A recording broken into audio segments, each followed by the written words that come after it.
the deal structures used in the acquisitions of William Wrigley Jr. Company by Mars Inc. and Wyeth by Pfizer Inc. Both transactions borrowed heavily from the private equity model and were engineered to address the issues raised by the serial implosion of private equity deals in 2007 and 2008, discussed in earlier chapters. I conclude with chapters 10, 11, and 12. Chapter 10 discusses the government as dealmaker in the serial bailouts of AIG, Bank of America, Citigroup, and others, and the implications of government by deal for our economy and for dealmaking specifically. The last two chapters look to the future. In Chapter 11, I discuss potential reform of the nation's takeover law. In the final chapter, Chapter 12, I draw on the conclusions of the prior 11 chapters to sketch the future of dealmaking in a crisis age and beyond. In this final chapter, I also discuss whether deals and dealmaking add value to our economy and examine the related question of the role of deals and dealmaking in precipitating the global financial crisis. We live in a time where many corporate veterans wonder whether a long 50-year cycle of deal-making that began with the go-go 1960s has come to an end driven by a massive deleveraging of the financial system.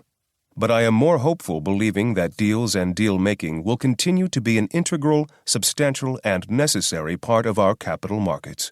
Either way, the events covered in this book are likely to set the course for deals and deal-making for the foreseeable future. Ultimately, Gods at War is about the factors that drive and sustain deal-making.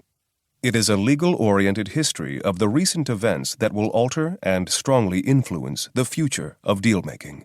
It is also the story of the deal machine, the organizations built up to foster deal-making as well as the increasingly important role of shareholders themselves.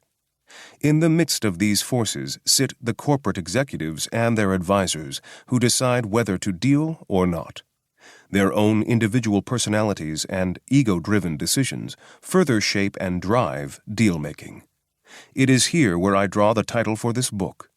These individuals, like gods, can determine the future of companies and our economy. Prologue. The social caste of New York is still set by money and the power to control it. Money provides an entree into New York society, but the power quotient, your position in the financial industry, ranks you among your peers. It was thus no coincidence that the New York social event of 2007 was the 60th birthday party of Stephen Schwarzman, Chief Executive Officer, CEO, and co-founder of the private equity firm, the Blackstone Group. The $3 million Valentine's Day-themed gala was held on February 13th at the 7th Regiment Armory on Park Avenue. Amid the bomb-sniffing dogs and paparazzi, a who's who of finance, government, and media attended. These included John Thain, now the embattled former CEO of Merrill Lynch and Company, Inc., Sir Howard Stringer, chairman of Sony Corp of America, Leonard A. Lauder, chairman of the board of Estee Lauder, Inc., former Secretary of State Colin L. Powell, and Maria Bartiromo, the proclaimed money honey of CNBC. Rod Stewart and Patti LaBelle serenaded the guests, and the party ended at a punctual midnight, sufficiently early to allow everyone to return to work the next day. The media publicity and attendance were not just because it was an expensive birthday party thrown for a billionaire. Rather, this was the unofficial coronation of Schwarzman as the new king of private equity.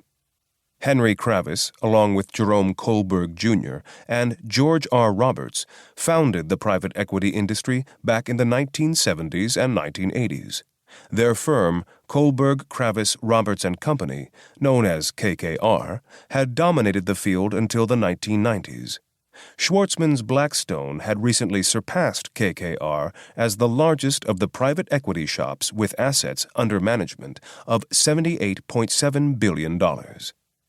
This was Schwarzman's coming-out party. Henry Kravis, still co-CEO of KKR, did not attend and would not even publicly state whether he was invited.